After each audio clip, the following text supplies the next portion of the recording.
رحم اللہ من قرأ الفاتحہ. بسم اللہ الرحمن الرحیم.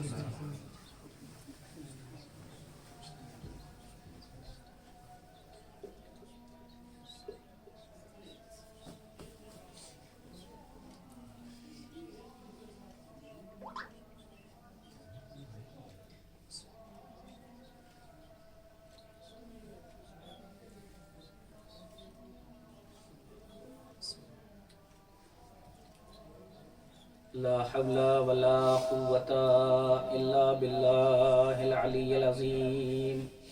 أعوذ بالله من الشيطان اللعين الرجيم. بسم الله الرحمن الرحيم.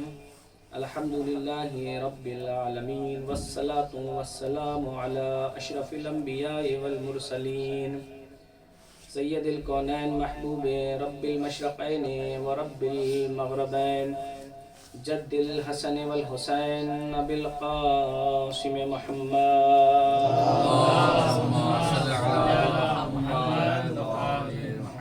وعلى أهل بيته الطيبين الطاهرين المعصومين المظلومين المنتجبين المنتخبين أذهب الله عنهم الرجس وطهرهم تطهيرا.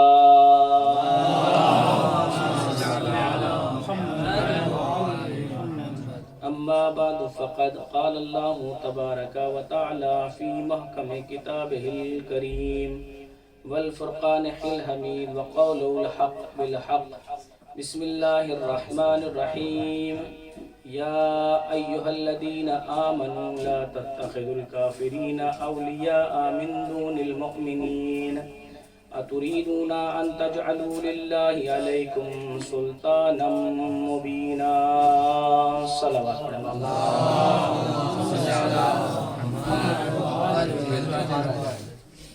عزیزان گرامی قدر اور سامعین ذوی الاحترام، آج ماہ مبارک رمضان کا پہلا دن گزر چکا ہے اور ہم لوگ روزہ رکھنے کے بعد اپنے اس عمل سے یہ ظاہر کر رہے ہیں کہ چاہے جیسے ہوں لیکن جہاں تک ممکن ہے وہاں تک مطیع پروردگار ہے. اگر اس نے نماز کا حکم دیا ہے تو نماز بھی ادا کر رہے ہیں، اس نے قرآن پڑھنے کا حکم دیا ہے تو قرآن کی تلاوت بھی کر رہے ہیں، اور روزے کا حکم دیا ہے تو روزہ بھی الحمدللہ رکھ رہے ہیں. یہ سعادت اللہ کی طرف سے نصیب ہوئی ہے، ورنہ اگر اس کی توفیق شامل حال نہ ہو تو ہم کوئی بھی نیک عمل انجام نہیں دے سکتے. آج کی اس مختصر سی گفتگو کے لیے میں نے ولایت معصومین کو عنوان قرار دیا. اسی کے تحت اس آیت کی تلاوت کی کہ جس میں پروردگار عالم واضح الفاظ میں بتا رہا ہے، نشاندہی کر رہا ہے کہ ہمیں کسے اپنا ولی بنانا ہے اور کسے اپنا ولی نہیں بنانا. یعنی واضح الفاظ میں چیلنج کر رہا ہے کہ اگر مومن کو چھوڑ کر کسی کافر کو اپنا ولی بنایا تو گویا اللہ کے دشمن ہو گئے. واضح الفاظ میں اس آیت میں اللہ فرما رہا ہے. لیکن یہ ولایت کوئی آسان چیز نہیں ہے، ہر کسی کو ولایت نصیب نہیں ہوتی. ولایت کے لیے، ولایت معصومین کو درک کرنے کے لیے ماں کی طہارت شرط ہے. ماں کی طہارت شرط ہے. اور یہ صرف یہ نہیں کہ ہوائی فائر ہے اور خطابت کا جملہ ہے، نہیں. پیغمبر فرماتے ہیں یا علی، کیا فرماتے ہیں؟ یا علی، آپ سے کوئی محبت نہیں کر سکتا، لا یحبک الا طاہر الولادہ، آپ سے کوئی محبت نہیں کر سکتا مگر یہ کہ طاہر الولادہ ہو. لا یبغضک الا خبیث الولادہ، آپ سے کوئی نفرت نہیں کر سکتا، آپ سے کوئی بغض نہیں رکھ سکتا مگر یہ کہ وہ خبیث الولادہ ہو. یعنی واضح ہے کہ اگر ماں پاک ہے تو علی کی محبت دلوں پر راج کرتی ہے، اور اگر ماں پاک نہیں ہے پھر آپ حدیث کو خود پڑھتے چلے جائیے، اپنے اعتبار سے سمجھتے چلے جائیے. اور جن کی مائیں اس قدر پاک ہوں کہ ان کی مثال منبروں سے دی جائے، کتابوں میں محفوظ کی جائے اور رہتے زمانے کے لیے ایک اتہاس اور ایک ہسٹری بن جائے، وہ مدافع ولایت کہلاتے ہیں. جن کی ماں اتنی پاک ہو. ایسی ایک ہستی کہ جن کی ماں کی طہارت کا یہ عالم تھا کہ اپنا ایک ایسا بیٹا پیدا کیا کہ جو مدافع ولایت بنے. کون؟ مقدس اردبیلی. نام میں ہی مقدس ہے تو وہ خود کتنے مقدس ہوں گے. ایسے ہی کسی کو لقب نہیں مل جاتے. آج تو آسان ہے کہ لقب کہیں سے بھی کسی کو اٹھا کے دے دیا جائے، لیکن جو مراجع کی زبان سے القاب ملے، جو پڑھے لکھے حضرات کی زبان سے القاب ملے اور معصومین کی زبان سے القاب ملے، ان کا مرتبہ الگ ہوتا ہے، وہ اسم بمسمہ ہوتے ہیں. اب یہ مقدس اردبیلی ایسے ہی مقدس نہیں بنے ہیں، بلکہ ان کی والدہ اس قدر پاک تھی کہ مقدس اردبیلی بن گئے. اس شیع کا اثر تھا کہ مقدس اردبیلی بن گئے. کیسے؟ آپ کے والد کوئی آیت اللہ و علامہ نہیں ہے کہ ہم بہانہ کرنے لگے کہ بھائی ان کے والد تو علامہ آیت اللہ تھے، اسی ماحول میں پلے اور وہ آیت اللہ بن گئے اور مدافع ولایت بن گئے. ایسا نہیں ہے. ان کے والد ایک کسان ہیں، صرف کسان. کھیتی کرتے ہیں، محنت کرتے ہیں اور اپنے بچوں کو حق حلال کھلاتے ہیں. اس وقت تک اپنی فیملی کو حق حلال کھلاتے ہیں. ابھی شادی نہیں ہوئی ہے، کھیتی کرتے ہیں، کسان ہیں. ایک دن تھکے ہوئے ہیں، بیٹھ گئے دریا کے کنارے. بھوک کی شدت محسوس ہو رہی تھی، بہت تیز بھوک لگ رہی تھی. دیکھا دریا سے سیب بہتا ہوا آ رہا. آپ نے وہ سیب اٹھایا اور سیب اٹھا کے کھا لیا.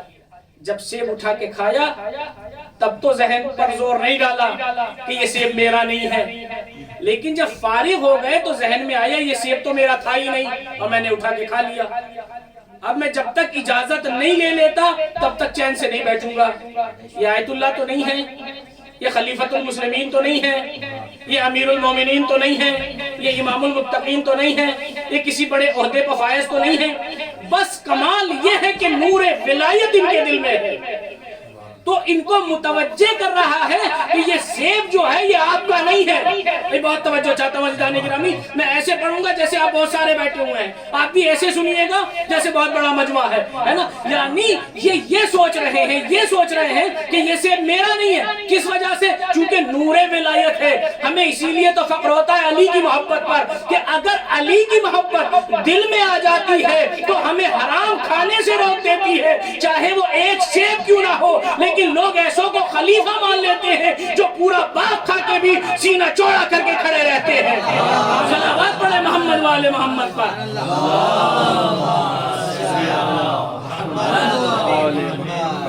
سوچا کہ یہ سیب میرا نہیں. اب اسی تصور میں چلے تلاش کرتے ہوئے مالک تک پہنچ جائے. دیکھا ایک باغ ہے، باغ کے مالک کے پاس پہنچے، کہا یہ جو سیب ہے آپ کا یہ ہم نے بغیر اجازت کے کھا لیا تھا بھائی آپ کے باغ کا، آپ ہمیں اجازت دے دیجئے. اس نے کوئی مسئلہ نہیں، اتنا بڑا باغ ہے، آپ نے ایک سیب کھا لیا تو کیا ہو گیا؟ کہا نہیں مجھے اجازت چاہیے. میں نہیں چاہتا کہ یہ سیب بغیر اجازت کے کھا لوں تاکہ یہ میرے خون میں مل جائے اور یہ غذا جو حرام غذا ہے، غیر حلال غذا ہے، اس سے میرے اندر خون بنے اور میرے جسم کی کاشت بڑھے. نہیں میں نہیں چاہتا. کہا کہ ٹھیک ہے ہم اجازت دے دیتے ہیں. اب اس نے اجازت دے دی. اس نے سوچا جب یہ اتنی تاکید کر رہے ہیں اجازت کی تو اب یہ میرا بھی اکیلے کا حصہ نہیں ہے. انہوں نے آواز لگائی ادھر آئیے، ہم آدھے سیب کی تو اجازت دے سکتے ہیں مگر پورے سیب کی اجازت نہیں دے سکتے. کہ کیوں؟ کہ اس لیے کہ ہم اس کے آدھے باغیدار ہیں. آدھے باغیدار ہمارے بھائی ہیں اور وہ نجف میں رہتے ہیں. کہ ٹھیک ہے آپ جا کے ان سے اجازت حاصل کیجئے. آدھے کی ہم نے اجازت دے دی. اب وہ نجف اشرف تشریف لائے، دق الباب کیا. چونکہ یہ عالم ہیں، حجت الاسلام ہے، انہوں نے دروازہ کھولا. کہا کون؟ کہا میں ہوں. کہا کہاں سے آئے ہو؟ کہا میں آپ کے شہر سے آیا ہوں، اردبیل سے آیا ہوں. کہا کیوں آئے ہو؟ کہا کہ ہم یہاں آپ سے آدھے سیب کی اجازت لینے کے لیے آئے ہیں. کہا بیٹھیے آپ پہلے نہائیے دھوئیے اور اس کے بعد زیارت کیجئے، ہم کھانے پینے کا انتظام کرتے ہیں، آدھے سیب کی بھی اجازت دے دیں گے. کہا نہیں زیارت بھی بعد میں کروں گا، پہلے وہ جو حرام کھایا ہے اس کی اجازت لے لوں. سوچے کتنا بڑا پیغام ہے. یعنی زیارت بعد میں کروں گا لیکن وہ جو غیر حلال کھایا ہے پہلے اس کا حق ادا کر دیا جائے. ہمیں بھی سوچنا چاہیے کہ زیارت بعد میں کریں گے، وہ جو پہلے زمین غصب کی تھی پہلے وہ دی جائے. اگر وہ دی ہے اور تب زیارت کے لیے آئے ہیں تب مولا راضی ہوں گے. اگر کسی کے پیسے کسی نے بھروسہ کر کے ہمیں دے دیے ہیں تو انہیں کھانا نہیں ہے، کھا بھی رہے ہیں، روزانہ زیارت بھی کر رہے ہیں، تو ایسے مولا راضی نہیں ہوں گے۔ پہلے آپ نے علی کے چاہنے والوں کا، بندوں کا، اللہ کے بندوں کا حق ادا کیا ہے یا نہیں کیا ہے؟ انہوں نے کہا نہیں، ہم ایسے نہیں جائیں گے، پہلے آپ ہمیں اجازت دیں۔ کہ ٹھیک ہے، اگر ایسا مسئلہ ہے تو ہم آپ کو اجازت دیں گے، مگر شرط یہ ہے کہ آپ ہماری بیٹی سے شادی کریں گے۔ کتنی بڑی بات ہے، یہ آیا ہے بندہ سیب کی اجازت لینے، اور انہوں نے کہا ہم معاف کریں گے لیکن آپ کے لیے شرط یہ ہے کہ آپ ہماری بیٹی سے شادی کریں گے۔ انہوں نے کہا ٹھیک ہے بھائی، آپ کی بیٹی سے شادی کرنے کے لیے ہم تیار ہیں۔ انہوں نے کہا ہاں سن لیجئے، لیکن صاف صاف لفظوں میں کہہ رہے ہیں ہماری بیٹی اپاہج بھی ہے، ہماری بیٹی اندھی اور بہری اور گونگی بھی ہے، ہماری بیٹی میں یہ سارے نقص ہیں، لنگڑی بھی ہے۔ اب آپ بتائیے شادی کے لیے آمادہ ہیں؟ بھائی توجہ کیجئے عزیزان گرامی اس جملے پر، کہ آپ آمادہ ہیں؟ کہاں ہم آمادہ ہیں، زندگی گزارنی ہے، زندگی تو گزر جائے گی، لیکن یہ جو آدھا سیب ہے یہ قبر میں پریشان کرے گا، یہ صراط کو پریشان کرے گا، یہ میزان میں پریشان کرے گا۔ اگر ہم یہ سیب کے ساتھ چلے گئے، کہا ٹھیک ہے شادی ہو گئی۔ اب جیسے ہی پہنچے حجرے میں، دیکھا ایک خوبصورت لڑکی بیٹھی ہوئی ہے، صحیح و سالم البدن بیٹھی ہوئی ہے۔ اب یہ تعجب خیز نظروں سے انہیں دیکھتے ہیں اور کہتے ہیں کہ آپ کے والد نے تو کہا تھا کہ آپ اپاہج ہو، کیا انہوں نے جھوٹ بولا تھا؟ کہا نہیں، میرے والد نے جھوٹ نہیں بولا تھا، میں اپاہج ہوں۔ کیوں؟ اس لیے کہ میں کبھی اپنے گھر سے باہر نہیں نکلی مگر اپنے والد کی اجازت سے۔ ہاں میں اپاہج ہوں، کیوں؟ اس لیے کہ میں کبھی گھر سے باہر نہیں نکلی مگر اپنے والد کی اجازت سے۔ کہا یہ بھی کہا ہوگا کہ میں اندھی اور بہری ہوں؟ کہا یہ بھی کہا تھا، کہا میں اندھی بھی ہوں۔ کیوں؟ اس لیے کہ نہ میں نے کسی نامحرم کو دیکھا ہے نہ مجھے کسی نامحرم نے دیکھا ہے۔ کہا میں گونگی بھی ہوں اور بہری بھی ہوں۔ گونگی بہری بھی ہو؟ کہا گونگی بہری بھی ہوں۔ کہا کیوں؟ کہا اس لیے کہ نہ میں نے کسی کی غیبت کی ہے اور نہ کسی نے میری غیبت، نہ میں نے کسی کی غیبت سنی ہے۔ تو یہ ایسی جب خاتون ہوتی ہے تب مقدس اردبیلی جیسے لوگ سامنے آتے ہیں اور ان کو جوار علی علیہ السلام میں جگہ ملتی ہے، اور کوئی عام ہستی نہیں ہے۔ اگر ہمیں کوئی مسئلہ پھنس جاتا ہے، ہم سے حل نہیں ہو پاتا ہے، تو ہم کس کی طرف رجوع کرتے ہیں؟ اپنے استاد کی طرف رجوع کرتے ہیں۔ لیکن یہ وہ ہستی ہے کہ جب انہیں کوئی مسئلہ درپیش آتا تھا تو یہ اپنے استاد کی طرف نہیں، امیر کائنات کی طرف رجوع فرماتے تھے۔ اتنی بڑی ہستی ہے۔ مدافع ولایت کب بنتا ہے؟ جب ماں پاک ہوتی ہے۔ یہ ہے ولایت معصومین۔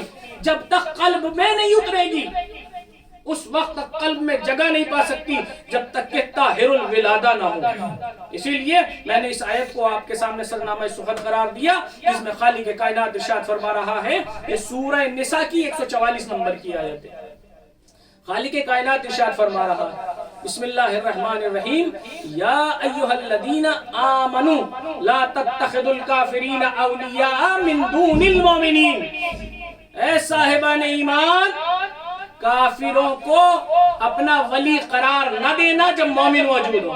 مومنوں کو چھوڑ کر کافروں کو اپنا ولی قرار نہ دینا۔ اتریدون ان تجعلوا للہ علیکم سلطانا مبینا۔ کیوں؟ اس لیے کہ کیا تم یہ چاہتے ہو کہ اپنے خلاف اللہ کے پاس ثبوت فراہم کرو کہ تم اس کے دشمن بن گئے ہو؟ کیا تم یہ چاہتے ہو؟ دیکھیے، اللہ نے مومنین سے کبھی بھی اس لہجے میں گفتگو نہیں کی ہے۔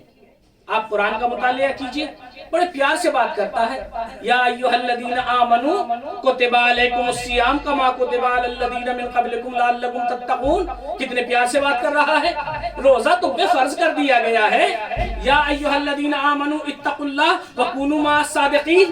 کتنے پیار سے مومنین سے بات کرتا ہے، لیکن اس آیت میں کہہ رہا ہے مومنوں، اے صاحبان ایمان، اگر کافروں کو اپنا ولی بنایا مومنین کو چھوڑ کر تو گویا تم نے اللہ کے پاس ثبوت فراہم کیا کہ تم اللہ کے دشمن ہو گئے۔ اس آیت میں گفتگو کر رہا ہے، کبھی یہ نہیں کہا مومنین سے اگر نماز نہیں پڑھو گے تو ایسا ہے کہ آپ نے یہ ثبوت فراہم کیا کہ آپ اللہ کے دشمن ہو گئے۔ اگر روزہ نہیں رکھو گے تو یہ ثبوت فراہم کیا کہ تم اللہ کے دشمن ہو گئے، اگر جہاد نہیں کرو گے تو یہ ثبوت فراہم کیا کہ تم اللہ کے دشمن ہو گئے. نہیں، کبھی نہیں کہا. مگر جیسے ہی ولایت کا مسئلہ آیا تو اللہ نے فرمایا خبردار، اگر مومنوں کو چھوڑ کر کسی کافر کو اپنا ولی بنا لیا تو گویا ایسا ہے کہ اپنی دشمنی اللہ سے پکی کر لی ہے، اللہ سے اپنی دشمنی پکی کر لی ہے. اب حیدر بھائی مجھے کہنے دیجئے کہ اگر کوئی کسی مومن کو چھوڑ کر کسی کافر کو اپنا ولی بنا لے تو وہ اللہ کا دشمن بن جاتا ہے. اگر کوئی امیر المومنین کو چھوڑ کر کسی منافق کو اپنا ولی بنا لے اس کا انجام کیا ہوگا؟ صلوات پڑھے محمد و آل محمد پر.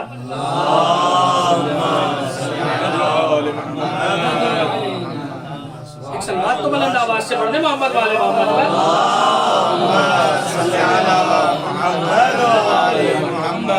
یہ احساس ہے کہ روزے کی انتہا ہو رہی ہے اور روزہ تمام ہونے والا ہے، لیکن الحمدللہ آپ کے ساتھ میں بھی روزے سے ہوں. ایک صلوات پڑھے محمد والے محمد پر.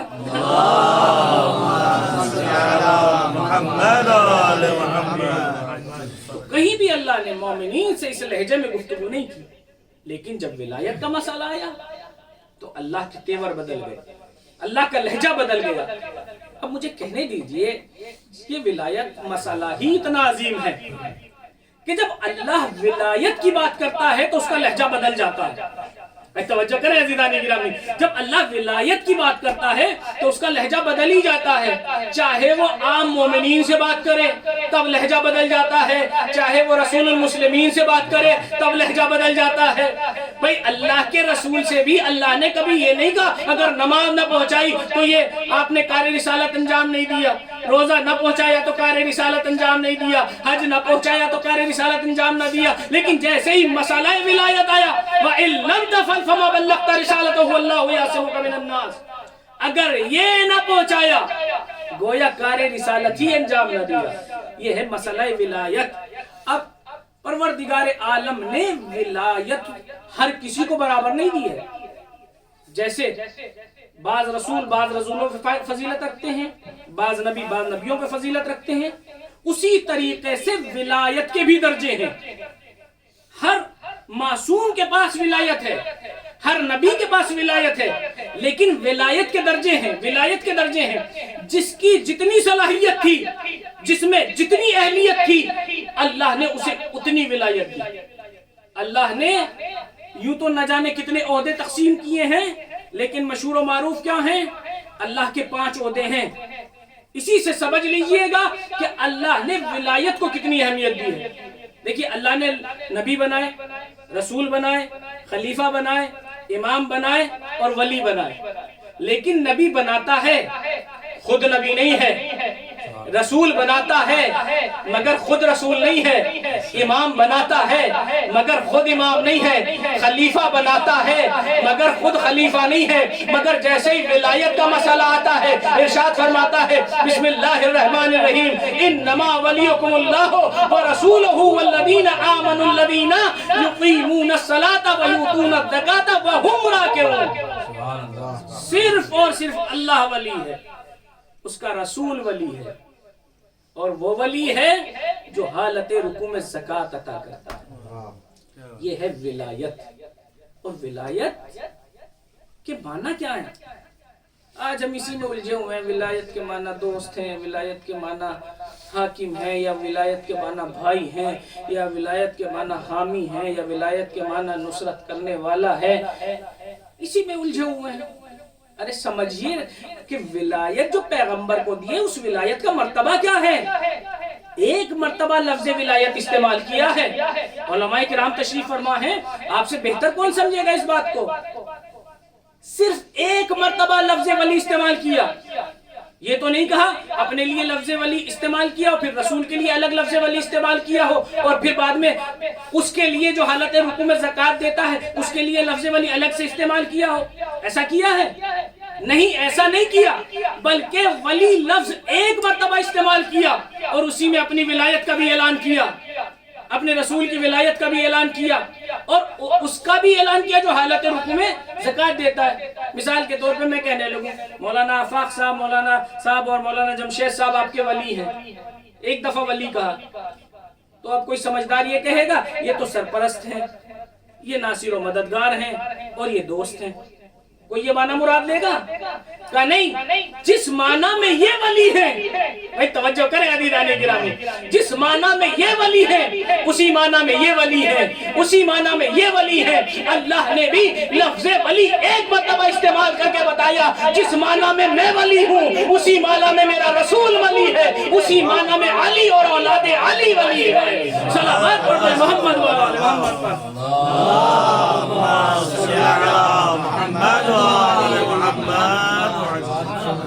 یہ ہے ولی، اور ولی کے حقیقی معنی یہ ہے اولا بالتصرف، اولا بالتصرف۔ یوں تو قرآن مجید میں بھی سیاق و سباق سے سمجھا جا سکتا ہے کہ کہاں کس معنی میں استعمال ہوا ہے، لیکن جو پیغمبر علی کو بتانا چاہتے ہیں یا اولاد علی کو بتانا چاہتے ہیں یا اپنی ولایت کا اعلان کر رہے ہیں، وہ دوستی تک محدود نہیں ہے، بلکہ ولی کے معنی ہے اولا بالتصرف۔ اور اولا بالتصرف کسے کہتے ہیں؟ اولا بالتصرف اسے کہتے ہیں جو مادہ کائنات پر حکومت کرتا ہو، جو مادہ کائنات پر حکومت کرتا ہو۔ کیا مطلب؟ کا مطلب یہ کہ اگر وہ کائنات کی کسی شے پر نظر ڈال دے تو اس کی ماہیت کو بدل دیتا ہے۔ بھائی توجہ کریں عزیزان گرامی، اگر وہ کائنات کی کسی شے پر نظر ڈال دے تو اس کی ماہیت کو بدل دیتا ہے، اس کی حقیقت کو بدل دیتا ہے۔ اگر وہ شیر قالین کو دیکھ کے کہتے تیرے ایمان کی توہین ہو رہی ہے اور تو یہاں بیٹھا ہے، تو وہ مجسم ہو کے سامنے آ جاتا ہے۔ یہ ہے ولی کی طاقت، یہ ہے ولی کا مرتبہ، یہ ہے ولی کی قدرت۔ اگر کوئی ولایت کے خلاف اور ولی کے خلاف اول فول بک رہا ہو، حیدر بھائی اگر ولی کے خلاف کوئی اول فول بک رہا ہو، الٹا سیدھا بول رہا ہو اور اسے معرفت نہ ہو یہ جو کلام کرنے والا ہے یہ کون ہے، تو اس کو کہہ دے کہ تم مردوں کے مجمع میں کیا کر رہی ہے، تو اس کی ماہیت کو بدل دیتا ہے۔ صلوات پڑھیں محمد و آل محمد۔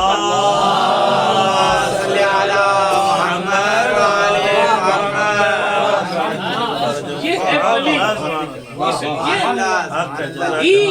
ولی اصل ولایت زیب دیتی ہے ذات واجب الوجوب کو۔ ہنالک الولایت للہ حق، ولایت شایان شان ہے اس ذات واجب کے لیے ذاتی طور پر۔ ذاتی ولایت صرف زیب دیتی ہے اسے، انسانیت کی نگرانی، انسانیت کی محافظت زیب دیتی ہے اس واجب وجود کو، لیکن وہ جسے عطا کر دے وہ بھی اسی معنی میں ولی بن جاتا ہے، جیسا کہ قرآن کی آیت سے واضح ہے۔ اب اللہ نے ولایت دی ہے، آدم کو بھی ولایت دی، نوح کو بھی ولایت دی، ابراہیم کو بھی ولایت دی۔ وہ اس اعتبار سے دی کہ جتنی اہلیت اور قابلیت تھی، جہاں تک جو برداشت کر سکتا تھا۔ مثلا آدم کو جتنی ولایت دی گئی، اگر کسی میں اتنی صلاحیت ہے کہ وہ 950 سال تبلیغ کر سکے تو اللہ نے اسے 950 سال تبلیغ کرنے کی طاقت کے برابر ولایت دی۔ جناب نوح نے 950 سال تبلیغ کی ہے کہ نہیں کی ہے؟ ہم 950 سال تبلیغ کر سکتے ہیں؟ اگر ہم سے کوئی سختی سے بول جائے تو ہم تو اس کے سامنے اکڑ جاتے ہیں۔ ہم تو دین سے آگے اپنے کردار کو مقدم رکھتے ہیں۔ مجھے برا نہیں کہنا چاہیے، چاہے دین کو برا کہہ لیجئے۔ اور سب سے زیادہ جو تبلیغ کرتے ہیں نا، بہت معذرت کے ساتھ میں اپنے آپ کو کہہ رہا ہوں، یہ جو سب سے زیادہ ہم تبلیغ کرتے ہیں نا، وہ غریب آدمی کو کرتے ہیں۔ غریب آدمی پہ ایٹ پڑیں گے اور اچھل اچھل کے سامنے آئیں گے، آپ کو شرم نہیں آتی؟ آپ ایسے کرتے ہو۔ لیکن جیسے ہی امیر دیکھا، جس کے پاس 2 پیسے زیادہ دکھائی دیے، لباس چمکیلا دکھائی دیا، اب بڑے نرم پڑ جاتے ہیں۔ ارے کرنے دیجیے، ہو جاتا ہے کبھی کبھی، چلیے آگے سے خیال رکھیے گا۔ نہیں، جیسے اگر آپ کا لہجہ ان کے ساتھ ایسا ہے تو ان کے ساتھ بھی ایسا ہونا چاہیے، چونکہ ہم امام عادل کے ماننے والے ہیں۔ ہماری تبلیغ میں بھی عدالت ہونی چاہیے۔ تو جتنی صلاحیت جس میں تھی، جتنی لیاقت جس میں تھی، اللہ نے اتنی اسے ولایت عطا کی۔ بس گفتگو تمام ہو رہی ہے، وقت بھی ہوتا جا رہا ہے۔ بس یہ آخری بات، جتنی لیاقت اور جتنی قابلیت تھی اللہ نے اتنی ولایت اسے دی۔ مثلا جناب نوح کو 950 سال تک تبلیغ کرنے کی لیاقت تھی تو اللہ نے دے دی۔ موسیٰ کو جتنی کلیم اللہ بنا لیا اتنی ولایت دے دی۔ جناب ابراہیم کو آ کے حد ہو گئی، اپنا خلیل بنا لیا، اتنی ولایت دے دی، ہے نا. لیکن جیسے جیسے ولایت بڑھتی گئی امتحان میں اضافہ ہوتا چلا گیا، امتحانات اس قدر سنگین ہوتے چلے گئے. جناب موسیٰ، جناب عیسیٰ، جناب یحییٰ، جناب زکریا، جس کی جتنی صلاحیت تھی اتنی ولایت دیتا چلا گیا. لیکن ان سب کی ولایت اتنی تھی کہ جیسے ہی قوم قابو سے باہر ہوئی اور یہ سمجھاتے سمجھاتے تھک گئے، 950 سال کے بعد بھی جناب نوح نے کیا کہا؟ بس پروردگار اب یہ ماننے والے نہیں ہیں، یہ ایمان لانے والے نہیں ہیں، یہ مسلمان ہونے والے نہیں ہیں، یہ توحید پرست ہونے والے نہیں ہیں، تو ان پہ عذاب نازل کر دے. سب انبیاء نے یہی کیا، عذاب نازل کر دے. مگر ولایت بڑھتے بڑھتے اس مقام تک پہنچ گئی کہ جب آخری نبی سے کہا گیا کہ میں ان پہ عذاب نازل کر دیتا ہوں، تو آخری نبی نے کہا یا اللہ میری قوم نادان ہے، ان کے اوپر عذاب نازل نہ کرنا. میری قوم نادان ہے، ان کے اوپر عذاب نازل نہ کرنا. ولایت بڑھتے بڑھتے یہاں تک پہنچ گئی، یہاں تک پہنچ گئی. یہ وجہ کیا ہے؟ ہم لوگوں نے غور کیا، تصور کیا کہ ہر نبی آخر میں کہہ رہا ہے کہ اللہ عذاب نازل کر دے، اللہ عذاب نازل کر دے. لیکن آخری نبی کہہ رہا ہے نہیں، یہ میری قوم نادان ہے، اس کے اوپر عذاب نازل نہ کرنا. وجہ کیا ہے؟ سبب کیا ہے؟ کہا انسان عاجز کب ہوتا ہے؟ عاجز کب ہوتا ہے؟ کہ جب اس کے پاس حجتیں تمام ہو جائیں. اس وقت کہتا ہے پروردگار اب میرے پاس کوئی حجت نہیں ہے، میرے پاس کوئی دلیل نہیں ہے انہیں قانع کرنے کی، اب تو عذاب نازل کر دے. پیغمبر عذاب اس لیے نہیں مانگ رہے ہیں چونکہ پیغمبر کے پاس قیامت تک باقی رہنے والی حجتیں ہیں، اس لیے پیغمبر عذاب نہیں مانگ رہے ہیں اور کہہ رہے ہیں اگر یہ میری نہیں سنیں گے تو علی سمجھائیں گے، اگر علی کی نہیں سنیں گے حسن سمجھائیں گے، ان کے بعد حسین سمجھائیں گے، ان کے بعد محمد باقر سمجھائیں گے، ان کے بعد جعفر صادق سمجھائیں گے، ان کے بعد محمد کاظم سمجھائیں گے، امام کاظم سمجھائیں گے، ان کے بعد علی رضا سمجھائیں گے، ان کے بعد محمد تقی سمجھائیں گے، ان کے بعد علی نقی سمجھائیں گے، ان کے بعد حسن عسکری سمجھائیں گے، اور ان کے بعد وہ سمجھائے گا جس کا نام میرے نام پہ ہوگا، جس کی کنیت میری کنیت پہ ہوگی. اس کے بعد وہ سمجھائے گا کہ جس کا نام میرے نام پہ ہوگا، جس کی کنیت میری کنیت پہ ہوگی. اور اگر اس کی بھی نہیں مانیں گے تو پھر خطبوں سے کام نہیں چلے گا، پھر ذوالفقار چلے گی. پھر خطبوں سے کام نہیں ہوگا، پھر ذوالفقار چلے گی. لہذا ولایت پیغمبر اس مقام پر ہے کہ کسی نبی کی ولایت وہاں تک نہیں ہے، پیغمبر کی ولایت جس مقام پر ہے. اور ویسے ہی جیسی ولایت پیغمبر کی ہے ویسے ہی مولائے کائنات کی ولایت ہے. اسی لیے مولائے کائنات میں کسی بھی موقع پر اور کسی بھی مقام پر پروردگار سے شکوہ نہیں کیا ہے. ولایت اس مقام پر ہے، شکوہ نہیں کیا ہے اور فرق بھی نہیں کیا ہے، چونکہ امانت دار کو ولایت دی جاتی ہے. اور اس ولایت کو مولائے کائنات کو عطا کیا گیا ہے تو یہ جانتے ہیں کہ ولایت کا استعمال کیسے کرنا ہے. کسی نبی کو اللہ نے قسیم النار والجنہ نہیں بنایا، لیکن علی کو قسیم النار والجنہ بنایا. اب جیسے کہ قسیم النار والجنہ تو علی ہیں، قسیم النار والجنہ تو علی ہیں، اب ہم تو ٹینشن فری ہیں، بھائی ہمارے مولا ہیں، اب ہم تو سیدھے جنت میں جائیں گے، ہمیں تو کوئی پرابلم نہیں ہے. لیکن یہ یاد رکھنا ہے کہ علی عادل ہے.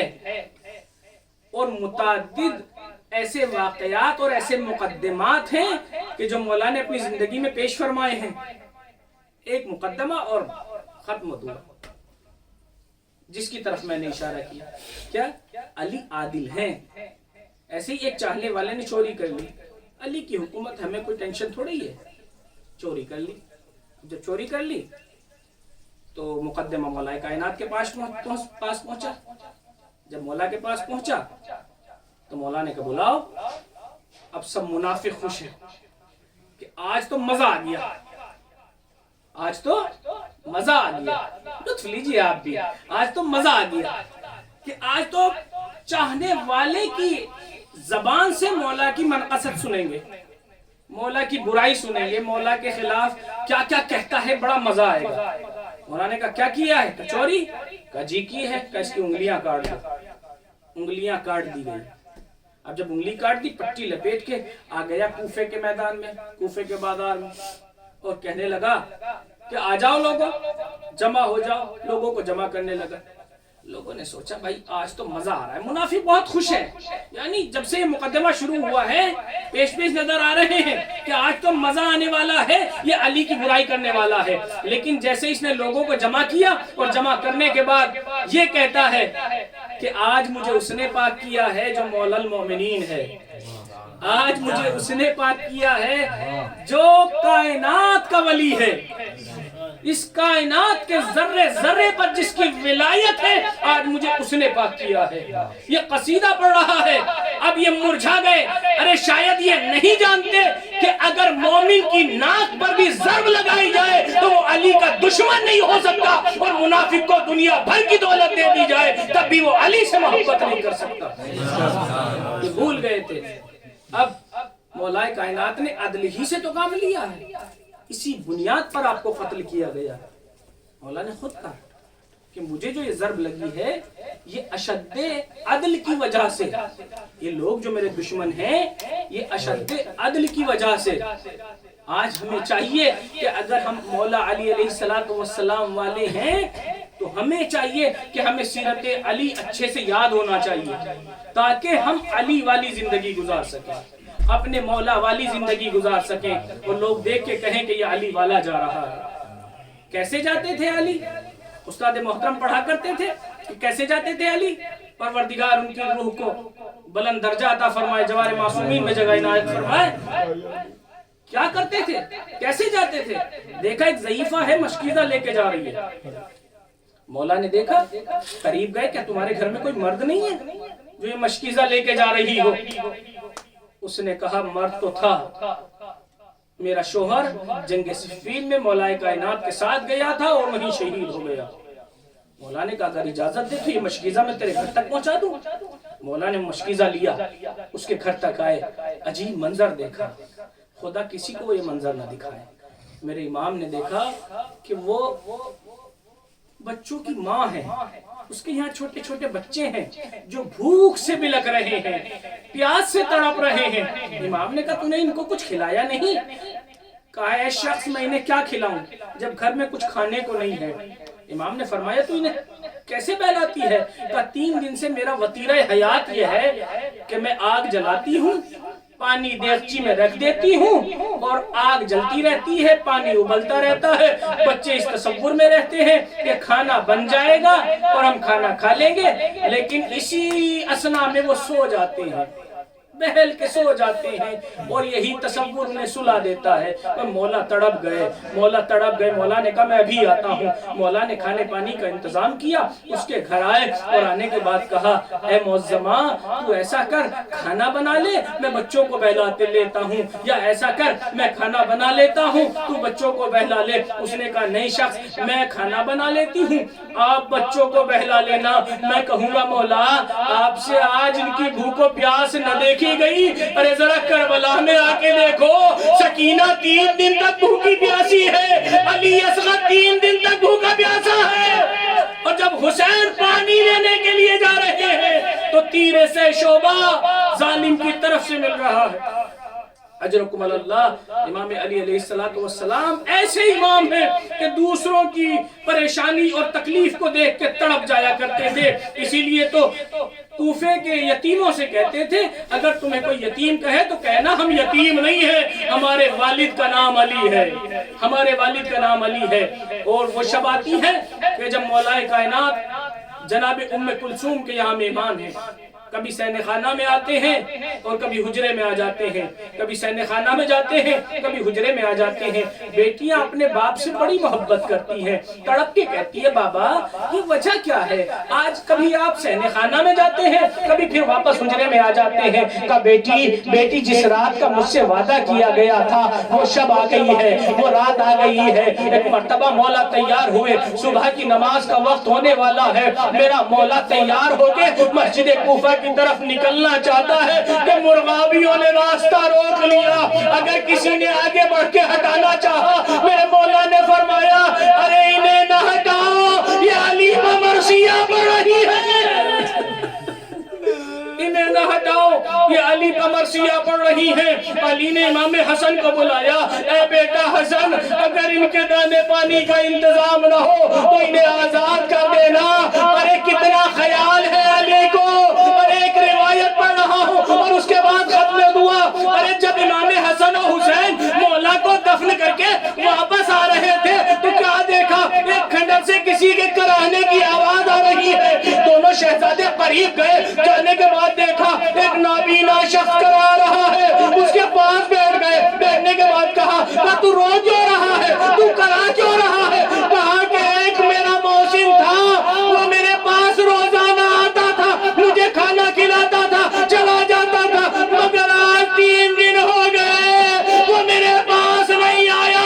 امامان حسنین تڑپ گئے, تڑپ کے کہتے ہیں اس کا نام کیا تھا؟ کبھی اس نے نام بتایا؟ کیا نہیں, اس نے کوئی نام نہیں بتایا. جب میں نام پوچھتا تھا تو بس یہ کہتا تھا ایک غریب غریب کے پاس بیٹھا ہے, ایک مسکین مسکین کے پاس بیٹھا ہے. ایک مرتبہ سمجھ گئے کہ تیرے محسن کو قتل کر دیا گیا, تیرے محسن کو شہید کر دیا گیا. وہ یہ تڑپ گیا, محبت ہو تو ایسی مچھلی کی طرح تڑپنے لگا, ہاتھوں کو جوڑ کے کہتا ہے کہ تم مجھ پہ اتنا کرم کرو گے کہ اس کرم نواز کی قبر تک لے جاؤ گے. امامان حسنین لے کے چلے, ارے قبر پہ آیا, سر پٹکنے لگا, اے میرے محسن اب تیرے بنا یہ زندگی اچھی نہیں لگتی, اے میرے محسن اب میں جی کے کیا کروں. اللہ لعنت اللہ علیہ وسیعلم الذین ظلموا.